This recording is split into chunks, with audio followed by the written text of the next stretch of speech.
teman-teman sekalian, kami dari trustberita.com. Hari ini alhamdulillah kita bisa bertemu dengan Bang Obi, owner dari warung Lempah Kuning Muara. Kami mungkin akan menanyakan bagaimana sih kiat sukses dari Bang Obi sehingga bisa dikatakan bahwa Lempah Kuning ini menjadi ikon Bangka Pinang dan menjadi rujukan juga bagi masyarakat baik itu di Bangka maupun di luar Bangka. Nah, mungkin nanti kita akan bertanya apa yang dilakukan oleh Bang Obi sehingga bisa seperti ini dan bagaimana sejarahnya. Siapa tahu kisah Bang Obi ini bisa menjadi inspirasi bagi teman-teman sekarang yang juga akan atau sedang mengolah kuliner bukan saja Lempah Kuning tapi mungkin yang lainnya. Tapi strategi yang kita bisa ingin tahu dari Bang Obi. Oke Bang Obi, bagaimana Bang Obi sejarah dari Bang Obi tertarik untuk buat Lempah Kuning? Kan banyak bidang lain nih, misalnya yang makanan atau lainnya. Ya, begini Bang Doy, terima kasih. Yang memang salah satu alasannya kita memilih usaha kulinernya memang pertama, saya hobi masak. Terus kedua, memang hobi makan lempah kuning. Dan ketiga, kenapa memilih lempah kuning? Karena memang lempah kuning ini kita tahu sendiri bahwa memang sudah menjadi makanan khas daerah kita. Untuk di kalangan dapur-dapur rumah memang sudah familiar lempah kuning Muara. Tapi saya selalu berpikir, saya berkeinginan bagaimana bisa menggonasionalkan itu, mempopulerkan lempah kuning Muara ini istilahnya senusantara ya.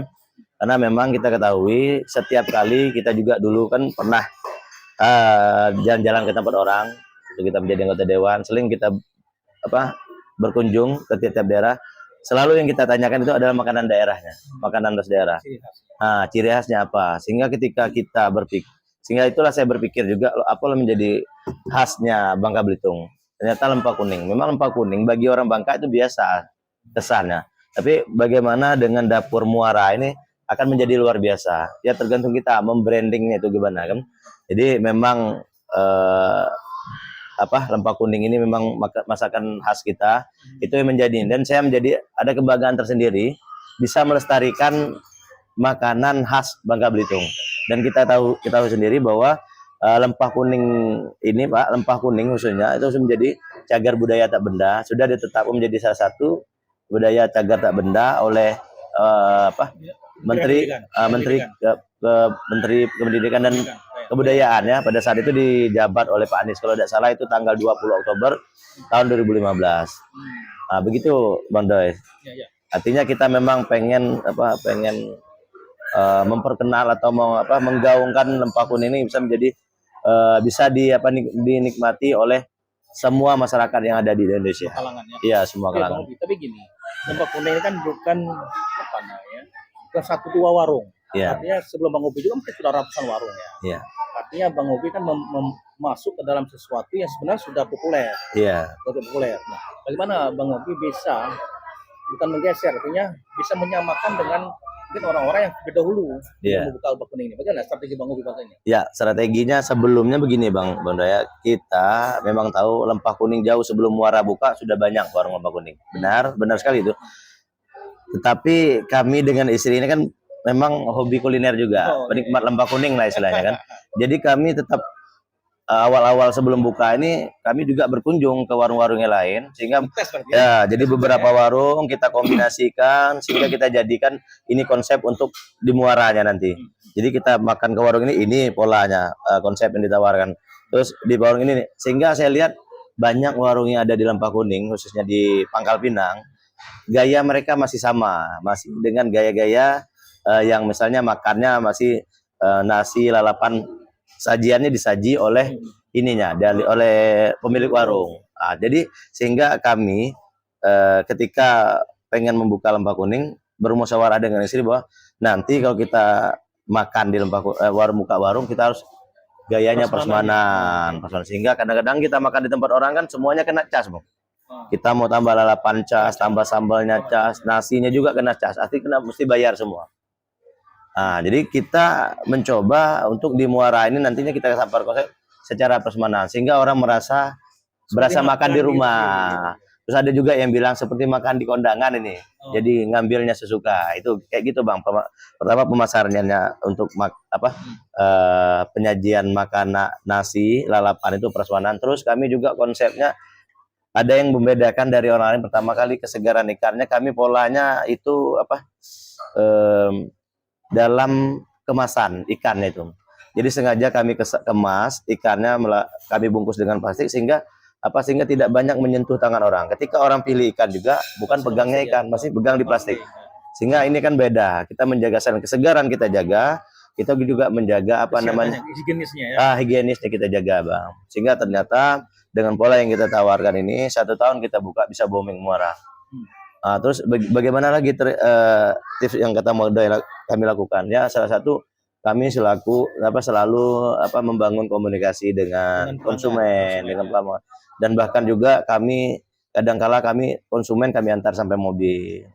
Terus kami bangun chemistry-nya dengan pelanggan sehingga mereka ada kenyamanan makan di Muara itu Bang. Ya, sebenarnya kalau lihat dari promosi kan tidak terlalu luas sebenarnya kan kalau ini di luar kan hanya tadi membangun komunikasi antar konsumen itu Bang Ubi bisa lebih maju lah saya lihat. Karena saya juga sebenarnya peminat Makuni juga. Kemajuan Bang Ubi ini sangat signifikan ya, dari mulai tahun 2020 langsung 2022 satu tahun cuman. 1 tahun Bang Doi, alhamdulillah. Nah, itu sejarah bagaimana Bang Ubi bisa Bang Ubi mendirikan Makuni di Muara ini? Apakah sebelumnya sudah pernah tempat lain atau gimana sehingga berdiri di sini? Ya, ini warung Muara ini, Bang Doi, saya terinspirasinya di Hamburbe Batam. Tadinya saya sama istri mau Hamburbe. Hamburbe itu kawasan yang ada di Batam, yang kawasan kuliner. Yang ada di Batam. Memang view-nya juga sama dengan Muara. Di pinggir laut. Cuman kalau ini sungai, di Hamburbe Batam itu laut memang. Depannya sudah kelihatan Singapura. Jadi banyak saya di Batam, di rumah Ko Effendi namanya, itu abangnya owner Honda, mobil Honda, Mas Agung Keri Agung itu? Keri Agung ya, Honda. Ya. Mas Jaya ya itu ya, yang ini ya.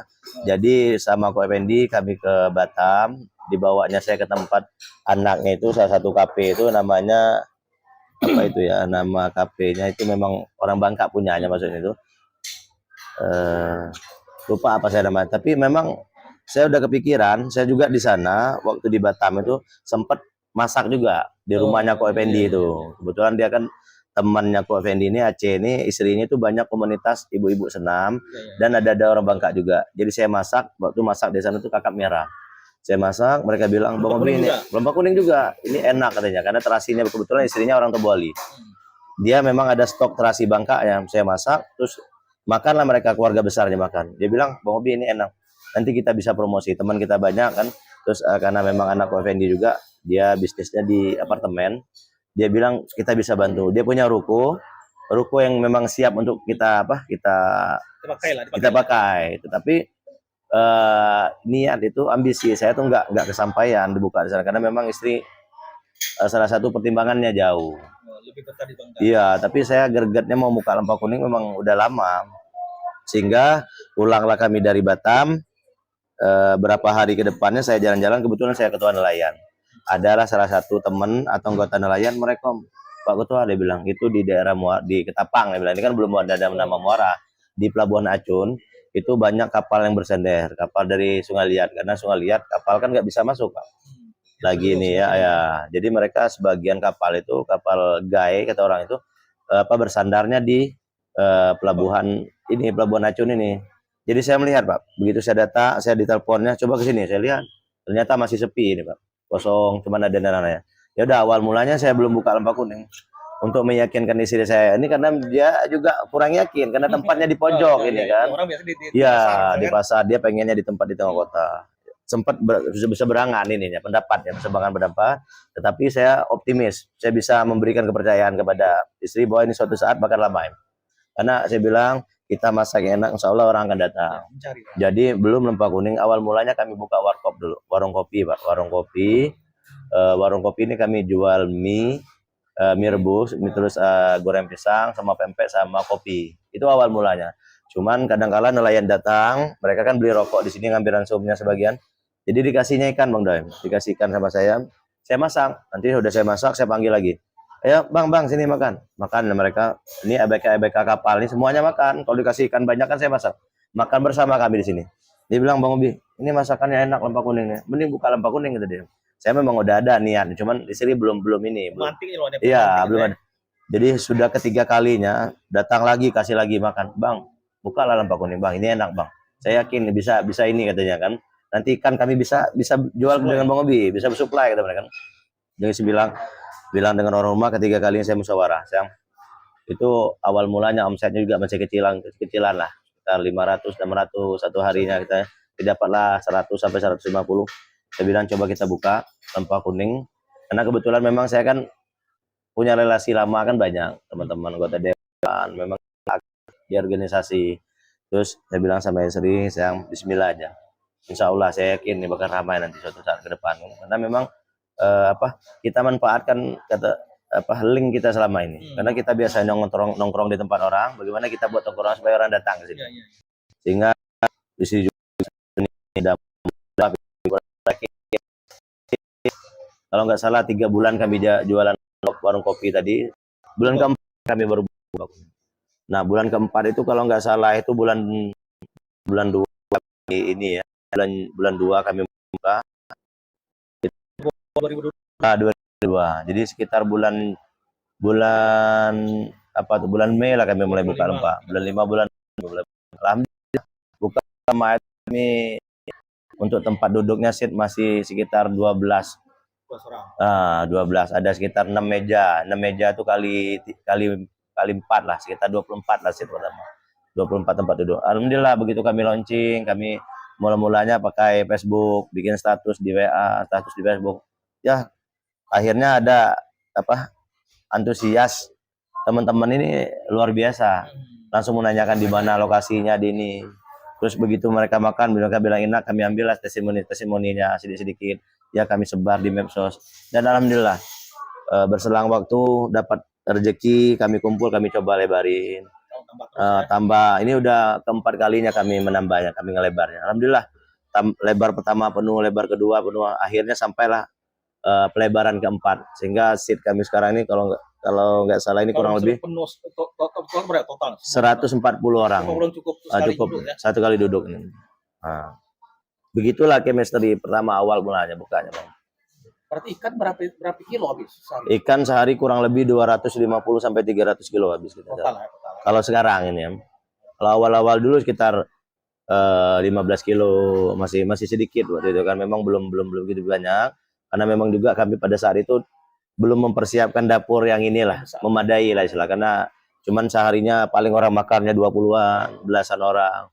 Nah, tapi niat dan sikap optimis di dalam hati kami untuk bisa menjadikan warung ini menjadi besar, Muara ini sangat yakin istilahnya bang. Ada keyakinan, ada model yakin. Terus Muara ini gimana bisa nama Muara kan ya? Nah, banyak. Misalkan orang nanya gimana nama Muara. Jadi menarik juga. Iya. Aneh Muara. Kami ada 3 sebenarnya kami persiapkan untuk namanya bang. Jadi awal mulanya teman karena istri saya dulu pernah buka rumah makan juga. Jadi dia mau kasih rumah makan Tobuali, dia bilang kan, lempak kuning Tobuali kan. Tapi saya berontak juga. Kita buka aja Hambur B, saya bilang warungnya Hambur B. Pengalamannya Hambur B Bangka, saya bilang Hambur B Bangka di Batam itu kan ramai, terkenal kan. Kita buka aja Hambur B Bangka, saya bilang. Tapi masih belum cocok juga, sehingga ada teman kami, salah satunya Pak Nasir, beliau juga ya siap, oke Bu, makasih Bu ya. Ya, dia juga ini kan pengusaha kuliner Pak Nasir ya. Beliau juga yang memberi masukan dengan kita. Coba kasih nama. Oke, bye-bye. Siap. Oke. Ya, jadi oleh Pak Nasir tadi, Bang Doy, kenapa nggak nama Muara aja? Ini kan Muara katanya. Begitu dia kasih nama Muara, langsung saya ini, langsung ngeh lah istilahnya. Langsung klik lah. Saya bilang oke, ini mantap ini ya. Ternyata nama Muara juga membawa hoki bagi kami, Bang Doy. Tempatnya unik karena memang posisinya di Muara kan. Nama yang terlepas kayak tidak sengaja. Iya.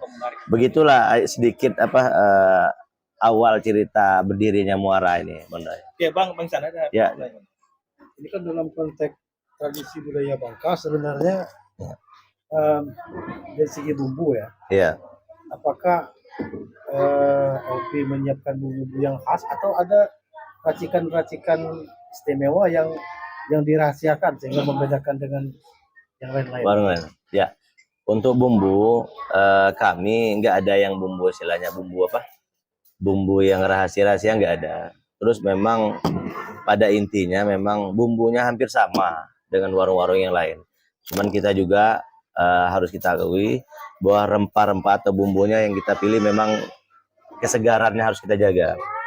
Baik itu bumbu rempah seperti cabenya, kunyitnya itu mesti dijaga semua. Ininya apa kesegaran rempah-rempahnya itu bang. Terus kalau bumbu saya rasa hampir sama, nggak ada saya beda-bedain. Ketika orang nanya, saya kasih tahu aja bumbunya ini udah. Cuman yang membedakan itu memang di peling tes karena memang saya ini udah dari SD hobi masak nih. Kombinasi bumbu itu artinya. Ya, mengombi. Bagaimana kita cara menggombi sehingga begitu kita tes rasanya udah. Jadi kalau saya itu ngetes rempah kuning tuh, oh ini spontan jadi kurangnya nih. Kurang ini udah campurin udah ini. Memang kita bagaimana mengkombinasinya itu lempah itu. Sebenarnya kuncinya di situ, Bang. Bagaimana ada rasa asamnya, rasa asinnya, pedasnya itu menyatu rasanya itu. Tes yang rasa asam itu lebih kepada penggunaan bahan-bahan lokal kita atau dari luar? Bahan lokal semua kita pakai. Semua ya? Lokal. Termasuk asam Jawa atau Asam Jawa. Kita pakai asam Jawa asam juga. Jawa tidak Ya. menggunakan asam jeruk kita. Enggak, pakai jeruk. Kemudian begini, dalam konteks tradisi kita kan lempah kuning itu dia tidak menggunakan belacan, Iya. kan? Nah, belacan itu sudah digunakan kepada lempah darat Iya. di kita. Nah, Hmm. Bang Ubi menggunakan itu. Iya. Artinya apakah itu tidak menerampas semacam tradisi melempah kita atau gimana? Enggak, kayak lempah kuning itu kan namanya memang menyatukan rempah-rempah. Salah satunya rempah-rempah khas kita kan memang terasi atau belacan orang bilang. Memang lempah kuning ini salah satu yang bahan baku dasarnya menurut saya itu terasi itu menentukan sekali untuk kualitas rasanya.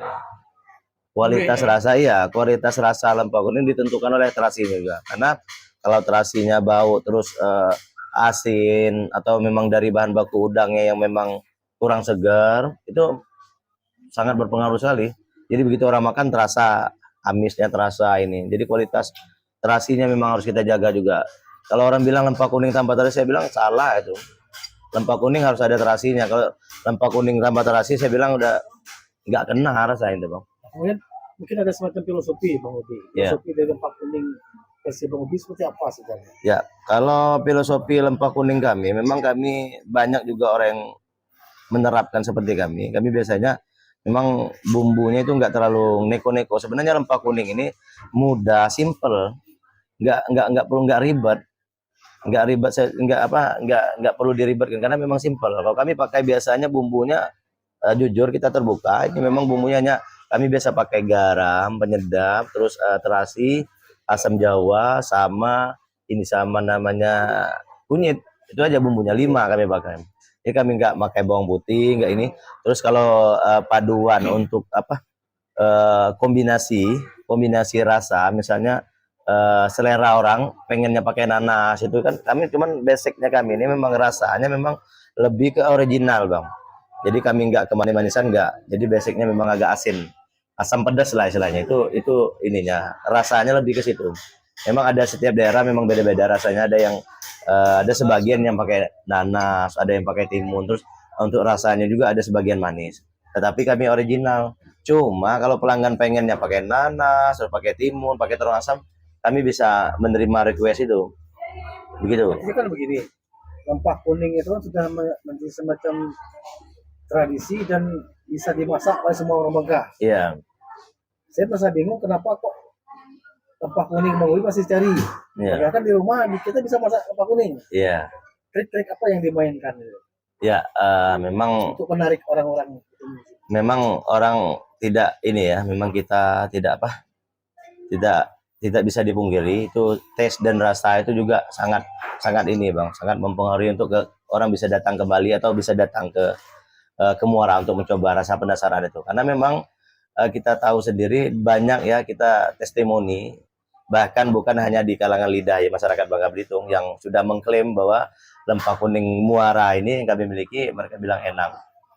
Jadi bukannya bagaimana kita membuat orang, kami juga kan biasanya kami selalu ketika ada tamu yang dari luar kami selalu minta testimoninya. Ini salah satu strategi kita juga untuk membuat orang penasaran. Artinya orang yang dari luar juga ataupun dari Bangka asli yang belum datang ke Muara jadi penasaran begitu. Untuk rasa mungkin ya setiap lidah kan berbeda. Kami tidak bisa mengklaim bahwa kami mengatakan lempah kuning kami enak, enggak. Kembali kepada pengunjung, kembali kepada penikmatnya sendiri. Tetapi alhamdulillah kalau kami lihat 90% kurang lebih ya kalau dari mata pandangan kami, orang yang makan di Muara itu balik lagi ke Muara. Mereka merasa cocok. Jadi pelanggan. Jadi pelanggan. Ngetes Iya, dan kabar baiknya juga Bang, kabar gembiranya juga warung lempah kuning Muara bukan hanya tamu dari Bangka ataupun luar daerah seperti Jakarta, Pulau Jawa, Kalimantan, Medan sudah datang semua. Tetapi sudah banyak beberapa negara Asia, bahkan dari Amerika, bahkan dari Jerman. Tadi barusan mungkin Bang Doi lihat sendiri, ini tamu kita dari Prancis, ada juga dari Cina juga, dari Uganda, Afrika juga ada.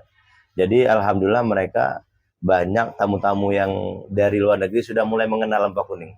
Jadi mudah-mudahan doakan, mudah-mudahan lempah kuning ini memang mendunia. Itu salah satu cita-cita kita, impian kita juga. Dan mereka juga sudah mencicipi lempah kuning kita. Memang ada sebagian yang komplain mereka, cuman mereka nggak suka pedas. Kadang mereka cuma sepedas, tapi masuk rasanya itu.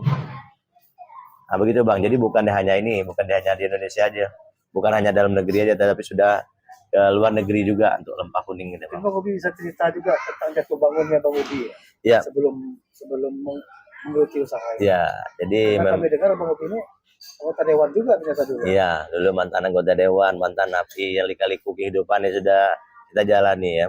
Jadi memang dulunya sempat menjadi anggota dewan, karena mungkin musibah, ada kita musibah sedikit masalah perempuan, perlindungan perempuan dan anak, ya memang kita tidak kita pungkiri, saya juga menjadi anggota dewan masih bujang, jatuh cinta sesuatu hari yang lumrah, yang wajar, cuman mungkin godaan setan tadi yang mungkin tidak terbendung lagi sehingga terjadi hal-hal yang tidak diinginkan.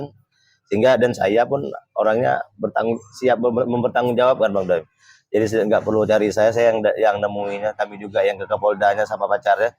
Memang pada dasarnya kami suka sama suka. Cuman ada aturan yang tidak membolehkan anak-anak di bawah umur. Karena pada saat itu memang kita lagi jadi public figure, jadi anggota dewan. Jadi anggota dewan termuda, tercepat juga. Jadi kalau Bangka Selatan dari Dapil 3, dari Partai PKB. Hingga dengan berat hati saya harus menjalani semuanya. Tadinya biasa ketemu begitu banyak orang, jadi berubah seperti dunia mau runtuh. Tetapi apalah daya, nasi sudah menjadi bubur. Harus kita jalani hidup ini, Bang. Jadi banyak juga kita dapatkan pelajaran di pesantren, khususnya di Lapas Tua Tunu. Kita 3 tahun 6 bulan Bang Doy menjalani masa-masa di dalam penjara itu. Dan saya coba untuk menikmati dan menjalani hidup. Alhamdulillah saya juga mengasah kemampuan masak. Ini juga sempat di lapas juga. Saya hobi masak di dapur. Ketika ada longgar-longgar waktu, saya ikut bantu yang warga binaan yang kerja di dapur. Kita ikut masak. Ya, saya sengaja dipanggil nanti oleh pegawai-pegawai karena memang pegawai dan dari mulai Kalapas, APLP, Kantipnya, Kasih Binadiknya sampai Tarupam dan Regu pengamanan di Lapas Tua Tunu. Demi Allah Pak, Bang Doi, saya katakan mereka baik semua. Memang pola pembinaan dilakukan mereka jalan. Ini saya rasakan. Jadi penjara itu tidak seburuk yang orang pikirkan. Maka kedepannya saya juga akan memberikan motivasi kepada teman-teman semua yang khususnya warga binaan untuk jalani hidup ini tetap semangat. Kita bermuhasabah diri. Iya, di dalam kita ada kesempatan juga untuk beribadah, untuk mengasah keterampilan. Tetap semangat. Akhirnya tibalah 2018, tepatnya tanggal 17 November saya bebas itu. 2018. Jadi pasca bebas itu belum buka lempah kuning, belum. Jadi pasca bebas sempat kita berkebun lada karena di dalam banyak warga binaan yang lagi lagi proses produksi bibit lada. Karena bibit lada kan pada saat itu lagi gencar-gencar ya dipromosi pemerintah. Sehingga ada salah satu warga binaan yang memang keterampilannya di pertanian, sehingga mereka melakukan penanaman bibit lada. Kita beli 1.000 pada saat itu Bang Doy, tetapi kita jalani alhamdulillah ya, mungkin qadarullah tadi belum ini apa belum bisa menikmati hasil, mati sahangnya. Terus balik lagi nambang juga. Pernah juga kita bertambang, nambang. Ya namanya juga di Bangka Belitung kita tahu kan. Memang salah satu primadonanya di tambang ya. Sempat menambang tetapi memang uratnya mungkin nggak jodoh ya. Nambang juga kita sudah keliling di Lepar Pongo, di Pangkal Pinang. Terus bertarung juga jadi pembeli timah ilegal, dikejar polisi, razia apa sudah kita lalui semua. Masih tertarikkah untuk kembali ke dunia politik kira-kira? Dunia politik untuk saat ini belum, Bang. Memang banyak ketua-ketua partai tawaran untuk bisa kembali ke dunia politik. Tapi saya jawab dengan terima kasih.